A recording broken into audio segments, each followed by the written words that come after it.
Aunt Laura. My dad, Louis Wittenberg, was named after his grandfather, Louis Cass Hankins, who I understand was kind of an interesting character, and he also happens to be related to my husband, Dale.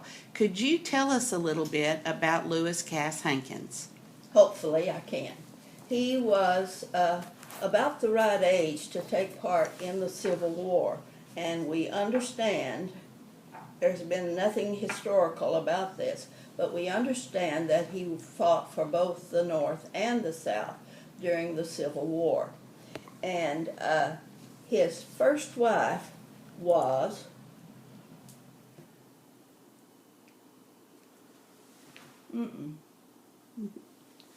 his first wife was Lydia Boatman, and from that union came a number of people that are very close to us now. Maud Manier, who is Dale's mother. She married Claude Cleveland Manier, and it was from that union that Dale evolved. And now he is a big part of our family, and we hardly see how we got along without him. Grandpa Hankins' wife number 2 was Alice Jordan, and from that union, James Warren Hankins was born, who was our Uncle Boss. He had several children. His wife's name was Aunt Chessie, and we are not in connection with any of their children now, but he did have a relatively large family. And wife number 3 was Mary Jane Jordan, and from that union, Uncle John was born, Mama was born, Aunt Ruth was born, and Uncle Mose was born. And from when Mama was about 19 years old, she met she and Daddy lived in a little place called Malone, and of course they went to church and to parties and things like that. And in 1908, they married in Hill County, Texas, in Malone. And from 1879 until 1953, they were married and had a number of children. They both died in 1953. Daddy died from cancer, and Mama died as a result of about 3 strokes. Mark was the oldest boy. Mellie was born in 1911, and when she was 6 years old, she had appendicitis, and at that time there was little known about appendicitis, and some people didn't survive, and she was one of those who did not survive.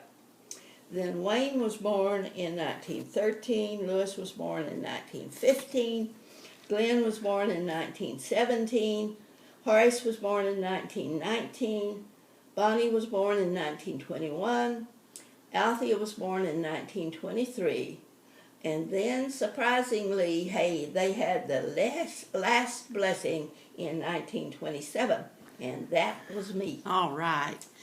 Back to Grandpa Hankins. When your mother, I guess she was a young mother, she received a surprising letter in the mail from another young lady in Oklahoma. Could you tell us a little bit about that? Yes, it was a real surprise when Mama got this letter, because evidently they knew nothing about Grandpa's escapades in other places. So this lady said that she was a daughter of Louis Cass Hankins, and that she had heard that he came to Texas and that he had remarried and had children. So that's how we became acquainted with our Aunt Lydia, and who is Dale's grandmother. And from that association, we got acquainted with Maud and Claude, who were Dale's mom and dad. And so we rebuilt the connection, second cousin or whatever, with the Maniers. And happily, some years later, Dale had been a school teacher, and Carrie was a school teacher, and one of his sisters introduced them, and that is history. Okay. So, all in all, I think that pretty well brings us up to date as to who is where. I must tell you now that of all the children that are down here on the Wittenberg line, I'm the last one. I will be 85 on August the 26th. So somebody is going to have to step in and be the leader of this group one of these days. So, Well, we're not in any hurry for that to happen. We expect you to be around 10 years from now, oh, and lucky. hopefully we'll celebrate your 100th. Well, Very- a little bit about you. I know a lot of us look up to you. You have been a role model and a friend, a wonderful aunt, and you've been quite a world traveler. Oh, yeah. And we'd just like to hear a little bit about the places you've been and perhaps your favorite place that you have ever visited. Okay. Well, let me back up just a little bit. When Jay and I married in 1975, in 1986, Jay was killed in an accident. And as a result, I have a fairly large settlement that I collect $3,000 a month on as long as I live. Because of that, it made it possible for me to travel just about anywhere I wanted to travel and do a lot of the things that I would not have been able to do had it not been for that money. So, one of the things that I have learned that I can do and love to do is cruise.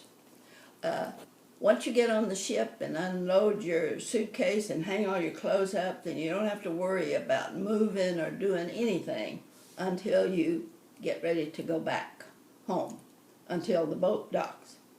I have traveled with Carolyn Hosted, who was a niece by marriage of Jay's. We get along very well, and we just went to the Holy Land this past summer, which on a cruise, which was very good. We had stops in. Okay.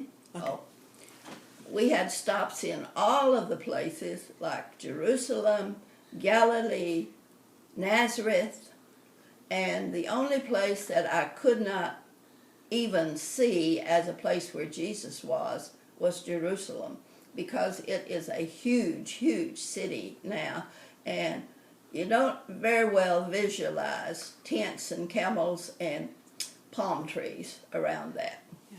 But it was a wonderful trip, and I'm so glad that I had a chance to do that. I have no idea. Well, let me back up just a little bit. Yes, I do know where we're going next. Lorraine Gates, who is my traveling buddy when I'm not traveling with Carolyn, and I are going to go down the west coast